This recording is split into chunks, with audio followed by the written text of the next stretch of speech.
Tirurangadi sub R T ഓഫീസിൽ ഒരു വ്യക്തി, അതായത് ഗവൺമെൻറ് ഉദ്യോഗസ്ഥനല്ലാത്ത, സർക്കാർ ഉദ്യോഗസ്ഥനല്ലാത്ത ഒരു വ്യക്തി കഴിഞ്ഞ 10 വർഷത്തിലധികമായി അയാൾക്ക് തോന്നുമ്പോഴൊക്കെ വന്ന് സർക്കാർ സംവിധാനത്തിലുള്ള കമ്പ്യൂട്ടറുകൾ, അതുപോലെ ഫയലുകൾ എല്ലാം കൈകാര്യം ചെയ്തുകൊണ്ട് ജോലി ചെയ്യുന്നു എന്നുള്ള വാർത്ത വളരെ ഞെട്ടലോടെയാണ് ഇന്നലെ മീഡിയ വൺ പുറത്തുവിട്ടത് എന്നാണ് കേരളത്തിലെ മീഡിയകളും കേരളത്തിലെ രാഷ്ട്രീയ പാർട്ടികളും അതുപോലെ MLA-മാരും ഒക്കെ പറയുന്നത്, ബന്ധപ്പെട്ട ഉദ്യോഗസ്ഥന്മാരും ഒക്കെ പറയുന്നത്.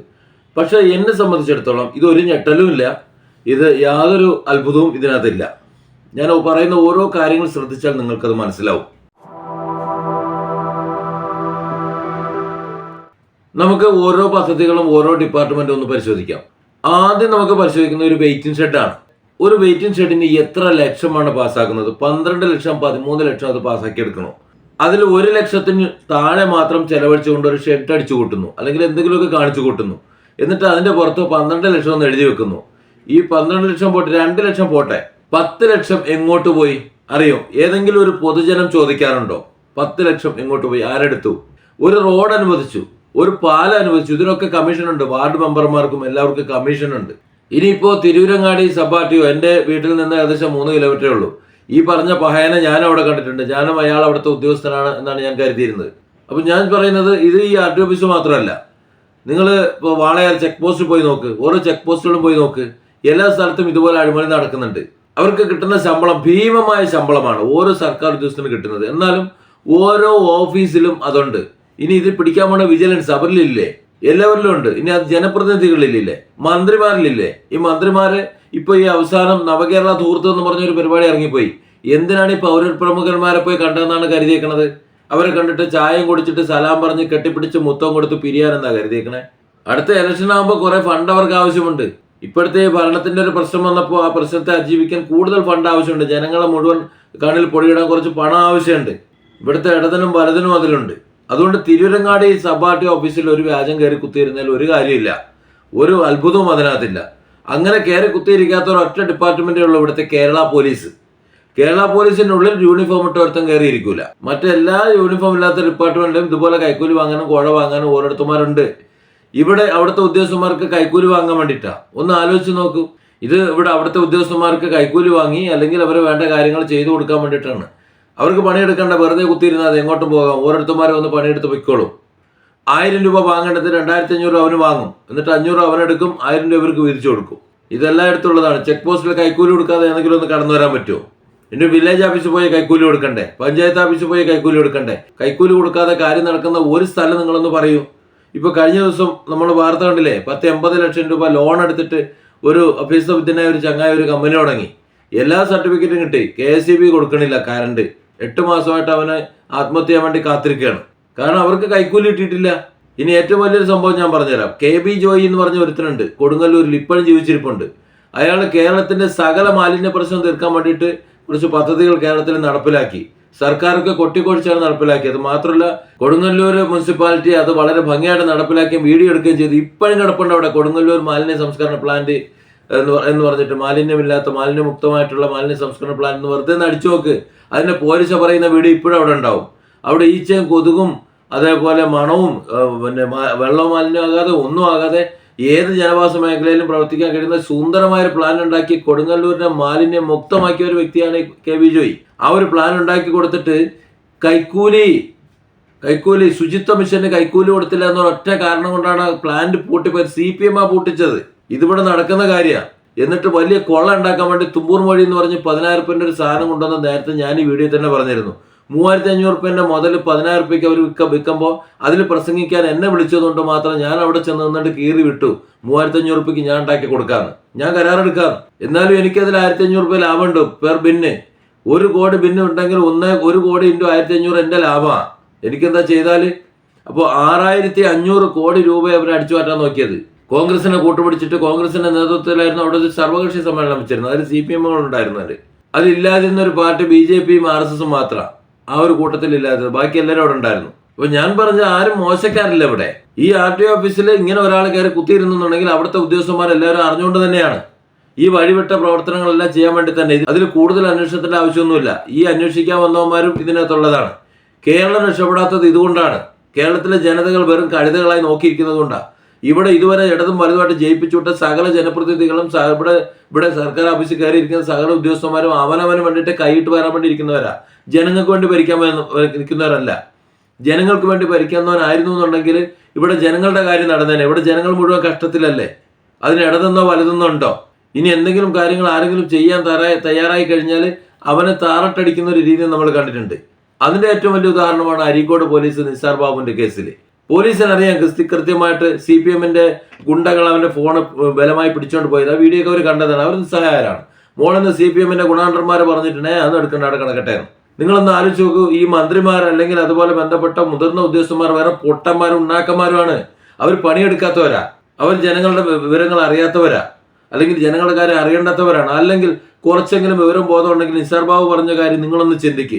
CPM എന്നോ കോൺഗ്രസ് എന്നോ അല്ലെങ്കിൽ ബാക്കിയുള്ളതോ ഒന്ന് മാറ്റിയെടുത്തിട്ട് ഒരു നിമിഷം ഒന്ന് ആലോചിക്കും. നടപ്പിലാക്കിയത് CPM ആണല്ലോ, ന്യായീകരിക്കുന്നത് CPM ആണ്. ജസ്റ്റ് ഒന്ന് ആലോചിക്കുക. 1500 അല്ലെങ്കിൽ 1600 രൂപ ഫീസ് വരേണ്ട സ്ഥാനത്ത് 23,000 ആയി എന്ന് പറയുന്നത് ഇതെങ്ങനെ കണക്കൂട്ടിയത്?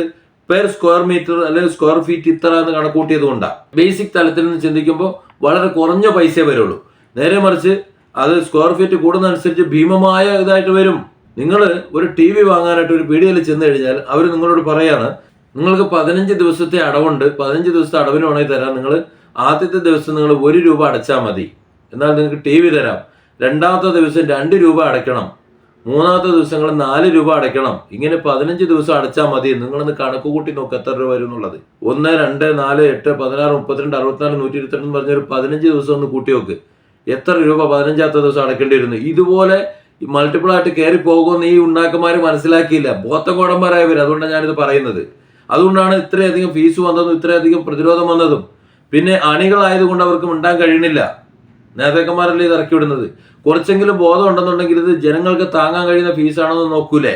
നോക്കിയിട്ട് അവരൊരു സ്ലാബ് വെക്കൂലേ, ഇത്ര മുതൽ ഇത്ര വരെ ഇത്ര രൂപ, ഇത്ര മുതൽ ഇത്ര വരെ ഇത്ര രൂപ, അങ്ങനെ ഒരു സ്ലാബ് വെച്ചാൽ ജനങ്ങൾക്ക് താങ്ങുമത്. വീണ്ടും ഞാൻ പറയുന്നത് ഒരു മനപ്പൊട്ടന്മാരാണെന്ന് പറയുന്നതിന് ഒരു തെളിവും കൂടി ഞാൻ തരാം. പണ്ട് റേഷൻ കാർഡ് ഈ വീട്ടിലെ മുതിർന്ന വനിതാ അംഗങ്ങളുടെ മേലേക്ക് വന്നല്ലോ. ആ മുതിർന്ന വനിതാ അംഗത്വമായിട്ടുള്ള മറ്റുള്ളവരുടെ ബന്ധം സൂക്ഷിക്കാൻ വേണ്ടി വലിയൊരു A3-ന്റെ ഒരു പത്രക്കടലാസിന്റെ അത്ര വലിപ്പമുള്ള വലിയ ആപ്ലിക്കേഷൻ ഫോമായിരുന്നു അന്ന്. നിങ്ങൾക്ക് ഓർമ്മയുണ്ടാവും അതിനകത്ത്. എൻ്റെ വീഡിയോ കാണുന്ന മുതിർന്നവർക്ക് അത് മനസ്സിലാവും. അവർക്ക് ഓർമ്മയുണ്ടാവും. അതിനകത്ത് ഇവരുമായിട്ടുള്ള ബന്ധം, ഈ മുതിർന്ന ഈ വനിതയുമായിട്ടുള്ള ബന്ധം സൂചിപ്പിക്കാൻ വേണ്ടി കുറെ കാര്യങ്ങൾ ഉണ്ടായിരുന്നു. അതിങ്ങനെയായിരുന്നു: ഭർത്താവിന്റെ സഹോദരിയുടെ ഭർത്താവ്, ഒരു ബന്ധം, അങ്ങനെ ഒരുത്തി ഉണ്ടാവും, ബന്ധം സൂക്ഷിക്കാം, ഓക്കെ നല്ലത്. ആ ഭർത്താവിന്റെ സഹോദരിയുടെ ഭർത്താവ് എന്ന് എഴുതും. തൊട്ട് താഴെയുള്ള കോളം എന്താണെന്ന് അറിയാം? ഭർത്താവിന്റെ സഹോദരിയുടെ ഭാര്യയാണ്. ഭർത്താവിന്റെ സഹോദരിക്ക് ഭാര്യ കേരളത്തിലെ സാഹചര്യത്തിൽ ഉണ്ടാവൂല എന്ന് അറിയാത്തവരല്ല ഇത് വെച്ചേക്കുന്നത്. ഭർത്താവിന്റെ സഹോദരിയുടെ ഭർത്താവ് എന്ന് പറയുമ്പോൾ ഭർത്താവിന്റെ സഹോദരിയുടെ ഭാര്യ കിടക്കട്ടെ എന്ന് വെറുതെ എഴുതി അങ്ങ് വിടുകയാണ്. എന്താണ് എഴുതുന്നൊരു ബോധമില്ല. ഇനി KSEBിന്റെ ബില്ല് നിങ്ങൾ ഓൺലൈൻ അടയ്ക്കാൻ നോക്കുമ്പോഴത്തേക്ക് അതിനകത്ത് എന്താ വരുന്നതെന്ന് അറിയോ? കൺസ്യൂമർ നമ്പർ കൊടുക്കണം. എത്ര? അവസാനത്തെ നമ്പർ എന്ന് കൊടുത്താൽ പോരാ, മുഴുവൻ നമ്പർ 11 അങ്ങോട്ട് അടിച്ചു കൊടുക്കണം. അടിച്ചു കൊടുത്തിട്ട് അത് മാത്രം മതിയോ? ഇല്ല. ആ കൺസ്യൂമർ നമ്പറിൽ ഒരു ഒറ്റ ബില്ലേ ഉണ്ടാവുള്ളൂ, രണ്ടാമതൊരു ബില്ല് ഉണ്ടാവും. അപ്പൊ കൺസ്യൂമർ നമ്പർ അടിച്ചു കൊടുത്താൽ സകല ബില്ലും ഇങ്ങനെ വരണം, അടയ്ക്കാനുള്ള സകല ബില്ലും. ആ സ്ഥാനത്തെ കൺസ്യൂമർ നമ്പർ അടിക്കണം, പിന്നെ അതിന് ബിൽ നമ്പറും കൂടെ അടിക്കണം. ഈ ബില്ല്, ഇപ്പോഴത്തെ ബില്ല് അറിയാമല്ലോ, ഒരു കടലാസ് തൊട്ടാ പോണ സാധനമാണത്. ആ ബിൽ നമ്പർ കൃത്യമായി അടിച്ചു കൊടുത്താൽ മാത്രമേ അങ്ങനെ ബില്ലടയ്ക്കാൻ പറ്റുള്ളൂ. അതല്ലെങ്കിൽ നേരത്തെ കൂട്ടി രസീത് തന്നെ ആയിരിക്കണം. ഇങ്ങനെയുള്ള പോട്ടത്തരങ്ങളാണ് കാണിച്ചു വെച്ചേക്കണേ. ഇനി ഡ്രൈവിംഗ് ലൈസൻസ് പുതുക്കാൻ വേണ്ടിയിട്ട് അല്ലെങ്കിൽ അഡ്രസ് ചേഞ്ച് ചെയ്യാൻ വേണ്ടി നിങ്ങളൊന്ന് കൊടുത്തു നോക്ക്. ആവശ്യമില്ലാത്ത ഒരുപാട് രേഖയാണ് അവർ ചോദിക്കുന്നത്. എന്തൊക്കെയാണ് നമുക്ക് അതിന് വേണ്ടത്? പുതുക്കാൻ വേണ്ടത് നേരത്തെ ഉള്ള ലൈസൻസ് നമ്പർ, അത് അടിച്ചു കൊടുക്കുക. അത് അടിച്ചു കൊടുക്കുമ്പോൾ രേഖകളെല്ലാം അവിടെ ഓട്ടോമാറ്റിക്കായി വരും, അവിടെ ഉണ്ടാകണം. പിന്നെ രണ്ടാമത് നമുക്ക് മാറ്റേണ്ട അഡ്രസ്സ്, ആ മാറ്റേണ്ട അഡ്രസ്സിന് എന്താണെന്ന് വെച്ചാൽ അതങ്ങ് ടൈപ്പ് ചെയ്ത് കൊടുക്കുക. അതിന് സാക്ഷ്യപ്പെടുത്തുന്ന എന്താണോ രേഖ, ആധാറോ എന്താണെന്ന് വെച്ച് കഴിഞ്ഞാൽ അതിനുള്ള രേഖ അങ്ങോട്ട് അപ്ലോഡ് ചെയ്ത് കൊടുക്കുക. ഇത്രയും അപ്ലോഡ് ചെയ്ത് സബ്മിറ്റ് ചെയ്ത് കഴിഞ്ഞാൽ പൈസ അടയ്ക്കാനുള്ള സാധനം വരിക, അപ്പോൾ തന്നെ അത് ആകുക. ഇങ്ങനെയൊന്നും അല്ല. 1.5 മണിക്കൂർ കുത്തിയിരുന്ന് നിങ്ങൾ പല വഴിക്ക് കയറി പോകണം. പഴയ ലൈസൻസിന്റെ 2 ഭാഗം നിങ്ങൾ സ്കാൻ ചെയ്തൊക്കെ കയറ്റി വെച്ച് കൊടുക്കണം. എന്തിനാണ്? പുഴുങ്ങി തിന്നാനാ. ഇങ്ങനെ കുറെ കോംപ്ലിക്കേഷൻ ഉണ്ടാക്കിയെന്ന്. ഒരു ആപ്ലിക്കേഷൻ ഉണ്ടാക്കിയാൽ പോലും അങ്ങനെയാണ്, വെറുതെ വൃത്തികെട്ട രീതിയിൽ ഓരോന്നും ഉണ്ടാക്കിയിരിക്കുന്നത്. സർക്കാരിന്റെ എല്ലാ കാര്യങ്ങളും അങ്ങനെ തന്നെ സ്മൂത്തായിട്ട് കൈകാര്യം ചെയ്യാൻ ഒരു സംവിധാനം ഇല്ല. അതുകൊണ്ട് തിരൂരങ്ങാടി RTO ഓഫീസിൽ കയറി കുത്തിയിരുന്ന നല്ല വിഷയം.